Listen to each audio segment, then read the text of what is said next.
Now, argue against yourself and say why it wasn't a good use of draft capital. Right. Well, I said, if Mac Jones ends up being better than Jimmy Garoppolo and leads them to a Super Bowl, or is their excellent Pro Bowl starting quarterback for 10 years, then that's good. Then that's a good trade. But the odds are really against that happening. If they take Mac Jones with the third pick, which is what it looks like they're going to do, they're going to probably lose this trade. They traded 3 firsts and a third for a guy who's maybe marginally better than Jimmy Garoppolo. That's not good enough. That's not good enough. And if he falls short, a lot of people are going to get fired. Like, this is the same kind of trade that the Washington football team made for RG3. And it's impossible for a kid to live up to those expectations. I did a little historical background. The last 20 years, 60 quarterbacks taken in round 1. You could argue only about 15 lived up to expectations. That's 1 in 4. So right away, then the odds are against the 49ers. It's like they went to the casino and put all their money on one bet, where the bet is someone draws one card out of a deck and they say, if it's a spade, you win. If it's any other suit, you lose. And the Niners are like, okay, we're going to take those odds. They got a 25% chance to get this right. I think the quarterbacks that they're looking at, Mac Jones in particular, Dad, he threw 570 passes in college. He's not ready. He's not going to be better than Jimmy Garoppolo right away. I mean, Jimmy Garoppolo has trouble staying healthy, but Jimmy Garoppolo is 29. He's been in the league a long time. If Jimmy can't beat out Mac Jones and his 1 year of experience, then I think Jimmy can. I think he can. So why is a trade a bad move? It doesn't make them better.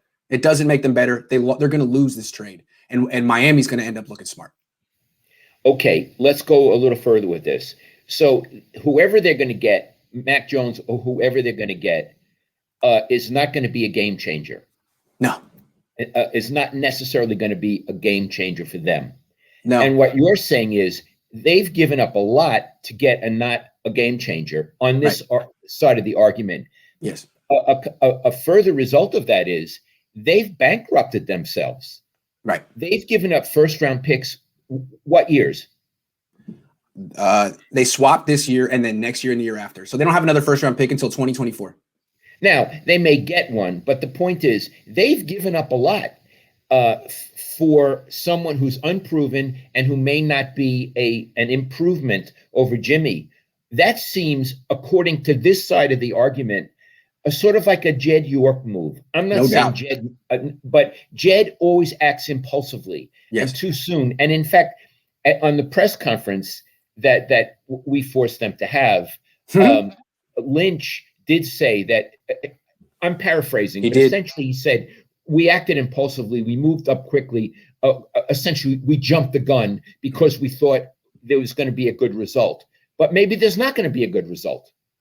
Yeah, it seems to me that the Niners feel that after Trevor Lawrence and Zach Wilson, there's Mac Jones, who they feel they can play with now and win with now, and there's Justin Fields and Trey Lance, who are projects. And as you said, they don't have time. They have to play. This is for now. Yeah. And Justin Fields and Trey Lance could end up being way better than Mac Jones, but they're going to take time. They're projects. Justin Fields has never played in a pro-style offense.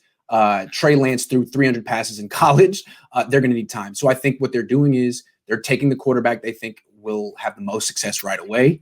And there's a very good chance that many players after him end up having much better careers than he does. And what's going to happen is, unless this guy's a 10-year starter who's really good, the Niners are going to get ridiculed for this trade for years. It'll end up looking like the RG3 trade for Washington. Like, what were you thinking?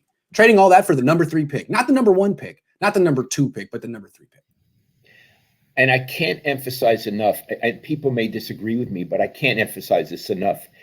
You make a trade like that to win now. Yes. You give up all of that draft capital to win now, not to win 1 year down the line or 2 years down the line. This is a win now because the window of opportunity in any league, including the NFL, closes like that. Yes. Real fast. Also, Jed York isn't the most patient guy. He's given them extensions, but if they miss the playoffs again next year, who knows what'll happen? 2 years in a row, 4 years out of 5, something could happen. So they need to win now, and this is to help them do that. I'm not certain. I think their better move, if they really wanted to win the Super Bowl next year, what they do is draft the best position player in the draft, and draft a quarterback in round 2, get a better backup. That's what I would do. And I don't think taking some rookie quarterback is going to make you. You know what? A rookie quarterback has never won a Super Bowl there ever. I never thought about that. That's interesting. Yeah. So the odds are against them.